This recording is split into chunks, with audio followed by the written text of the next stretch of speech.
ওমর দৌড়ে যায়, নিজের বোনের দিকে বাপ যে দৌড়ে চলে গেল। ওমরের বোনের দরজার গুড়ি থেকে ওমর রে বাবা, ওই সময় ওমরের কানে তুলা ভরা নাই। ওমর কানে বাপ যে আপনার আঙ্গুল দিতে ভুলে গিয়েছে। হযরত ওমর বাপ যে নবীজিকে বাপ যে মারার জন্য তলোয়ার হাতে করে নিয়ে দৌড়াচ্ছিল। তারপরে বাপ যে নিজের বোন শুনেছে কলমা পড়েছে। ওমরের বোনের বাড়ির দরজায় গিয়ে দাঁড়িয়ে কানটা একটু দরজায় লাগিয়ে দেখছে, দেখি কি করে ওরাও। ও বাপ যে ভাইরা, 3 দিন আগে যে ঈমান এনেছিল ওমরের বোন ফাতেমা আর তার দোলা ভাই শাহিদ, ওরা দুজনায় রে বাবা কোরআন শেখার জন্য নবীকে বলেছেন, নবী একজন সাহাবা পাঠিয়ে দেন। এত মধুর কথা, এত সুন্দর মিষ্টি আওয়াজ, আমরা বাড়িতে কোরআন শিখতে চাই।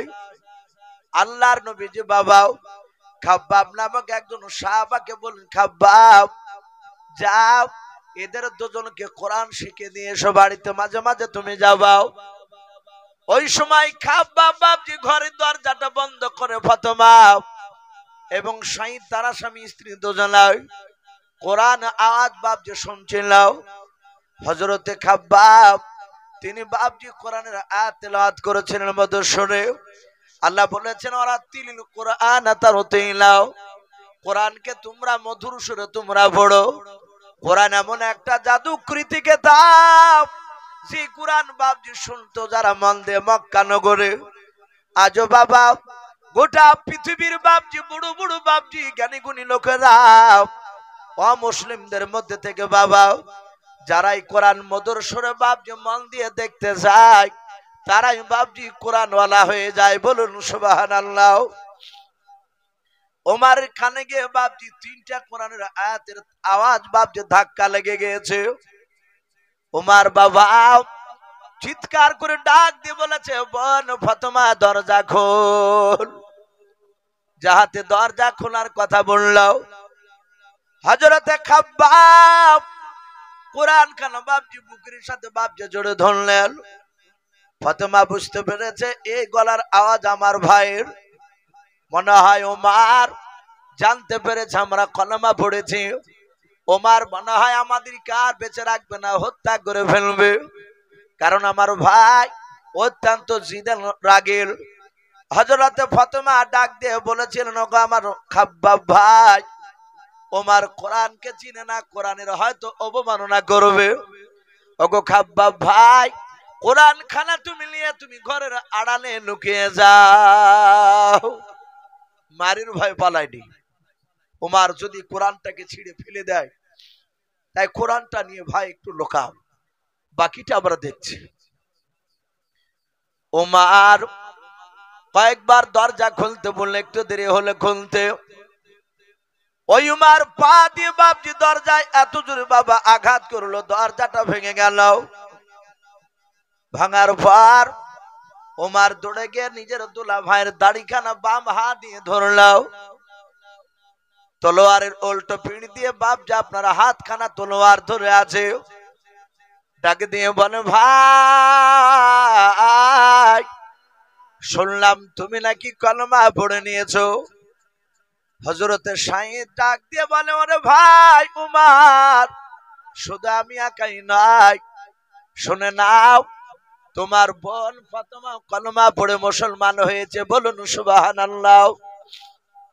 উমর আরো বাপজি রেগে গেল, দাড়িখানা ধরে টান মেরে বাপজি, উমর নয় বাবা তার দোলা ভাই শাহিদকে উঠোন বাপজি টান মেরে ফেলে দিল।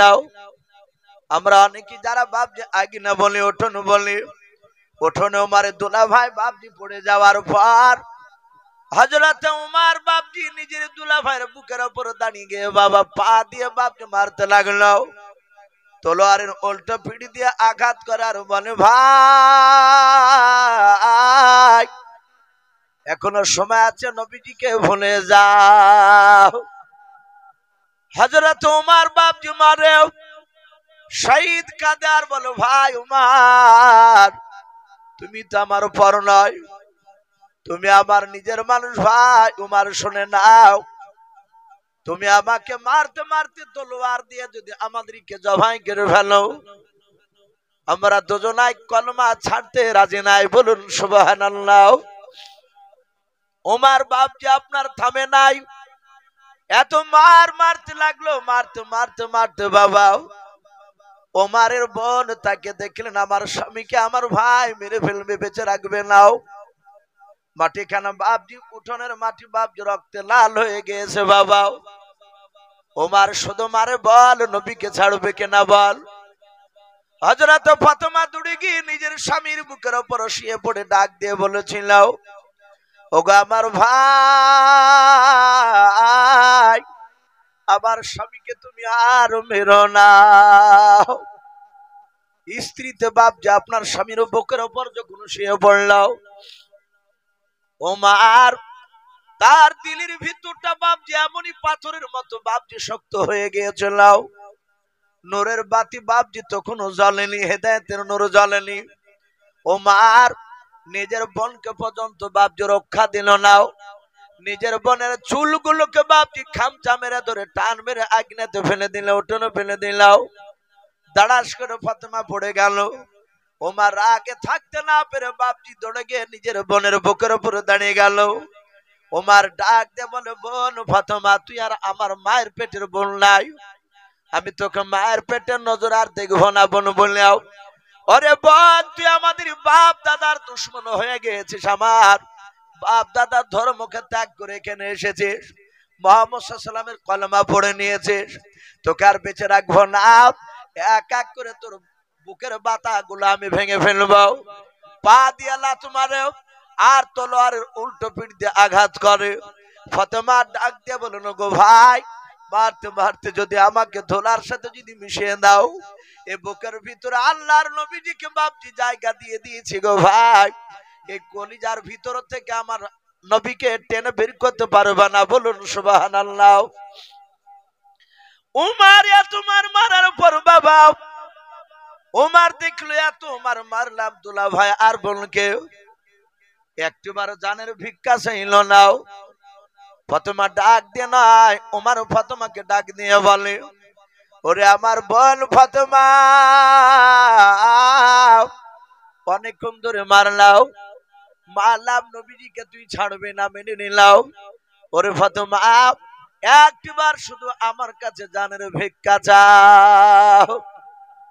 হযরত ফাতেমা ডাক দিয়ে বলেন, ভাই গো, আমার বিশ্ব নবী শিখিয়ে দিয়েছেন, আল্লাহর নবী বলেছেন, ভালো মন্দ যাই হোক না কেন, যা কিছু চাওয়ার দরকার আমার আল্লাহর কাছে ছাড়া পৃথিবীর কারো কাছে চাওয়া যাবে না, বলুন সুবহানাল্লাহ। চাওয়া যাবে? চাওয়া যাবে না। অনেক মানুষ বাপজি যখন দেখবেন, অনেকে দেখা যায়, শোনা যায়, মানুষ বিপদে পড়লে অনেক সময় বলে, ইয়া গাউস আল মাদাদ, ইয়া আলী, বলে না, ইয়া গাউস আল মাদাদ। আমরা অনেকে গুরুত্বই দিই না যে কথাটা কত বড় মারাত্মক খারাপ। ইয়া গাউস মানে আব্দুল কাদের জিলানীকে ডাকছে। রাগ করবেন না বাপ, আপনারা আমার দিনী ভাই, আমার বাড়ি খুব বেশি দূর নাই, পাশে ঘাসিপুরে বাড়ি। বাপজি, হক কথা একটু বলা দরকার আছে, ভুল পথে চললে তাকে একটু বলা দরকার আছে, যদি না বলি কিয়ামতের ময়দানে আমাকেও পাকড়া হতে হবে। ইয়া গাউস আল মাদাদ, অনেকে বলে এর মানে হচ্ছে, হে আব্দুল কাদের জিলানী, তুমি আমাকে সাহায্য করো। বলুন আস্তাগফিরুল্লাহ, আরো জোরে বলুন আস্তাগফিরুল্লাহ। একমাত্র আল্লাহ ছাড়া পৃথিবীর কারো কাছে যাওয়া যাবে না। এক ভিক্ষুক ভিক্ষে করে বেড়াচ্ছিল, একটা লোক তাকে যুক্তি দিয়েছে, বাড়ি বাড়ি ভিক্ষে করে ক টাকা পাস? বলে 4 আনা 8 আনা করে দেয়, 10 পয়সা দেয়। বলে এভাবে যাইস না, বাড়ির কাছে না চেয়ে সম্রাট বাদশাহ শাহজাহানের কাছে যাও, বাদশাহ ভিক্ষা দিলে মোটা টাকা দেবে। ও 20 বাড়ি ঘুরিয়ে না যা হবে, তাই একাই দিলে তার ডবল হয়ে যাবে। উনি চলে গেলেন বাদশাহ দরবারে। লোককে বলেন, এখানে সম্রাট বাদশাহ আছেন? তো বলে, উনি এখানে নেই, মসজিদে নামাজ পড়তে গিয়েছে। গেলেন, ফকির গিয়ে দেখছেন এইভাবে বাদশাহ শাহজাহান সম্রাট হাত তুলে আল্লাহর কাছে মোনাজাত করেছেন, বলুন সুবহানাল্লাহ। ভিক্ষুক বাপজি দরজা থেকে তাকিয়ে থেকে দেখলো, বলে আমি তো এক ফকির ভিক্ষু, এ তো লোকে বলছে বিরাট বাদশাহ, নাকি মোটা টাকা ভিক্ষা দেয়, লোককে সাহায্য করে, আর এই তো ভিক্ষুক আর একজনের কার কাছে চাইছে। ঘুরে চলে আসছে, বলে কই চাইলে না, বলে না ওর কাছে চাইবো না, ও তো ভিক্ষুক, চাইলে উনি যার কাছে চাইছে সে আমার আল্লাহর কাছে আমিও চাইবো, জোরে বলুন সুবহানাল্লাহ। আল্লাহর কাছ ছাড়া পৃথিবীর কারো কাছে চাওয়া যাবে না, ওটাই শিরক বলা হয়েছে। আল্লাহ সব সহ্য করতে পারে। একটা মানুষ যদি জেনা করে ফেলে অজান্তে, ও যদি বুঝতে পারে আমি অন্যায় করেছি, যদি তওবা করে নেয়, আল্লাহ রাব্বুল আলামিন তাকে ক্ষমা করে দিবে। কিন্তু একজন শিরিক, যারা মুশরিক বলা হয়, যারা শিরিক করে, আল্লাহকে বাদ দিয়ে অন্য মানুষকে আল্লাহর জায়গায় বসায়, তাদেরকে আল্লাহ বলছেন আমি জীবনে কিয়ামতের ময়দানে ক্ষমা করব না। হযরতে ফাতেমা ডাকে দিয়ে বলল, ভাই আমাকে মারতে মারতে যদি মেরে দাও, তোমার কাছে জানের ভিক্ষা চাইবো না, চাইবো একমাত্র আল্লাহর কাছে। আল্লাহ দেখতে পাচ্ছেন সব। ওমর চিন্তা করলো, আরে ওই আব্দুল্লাহর ছেলে মুহাম্মদ সাল্লাল্লাহু আলাইহি ওয়াসাল্লাম এমন কি জাদু করেছে যার জাদু থেকে বেরিয়ে আসতে পারে না। ওমরের ভিতরে হেদায়েতের নূরের বাতি আল্লাহ জ্বালিয়ে দিয়েছেন, বলুন সুবহানাল্লাহ। আল্লাহ বলে মাই ইয়াহদিহিল্লাহু ফালা মুদিল্লা লাহু ওয়া মাই ইউদ্লিলহু ফালা হাদিয়া লাহু। আল্লাহ বলেন আমি যাকে হেদায়েত করব, পৃথিবীর মানুষ নাই তাকে সাহায্য গোমরা বানাতে, আর আমি যাকে গোমরা বানাবো পৃথিবীর মানুষ নাই তাকে হেদায়েত বানাতে পারবে।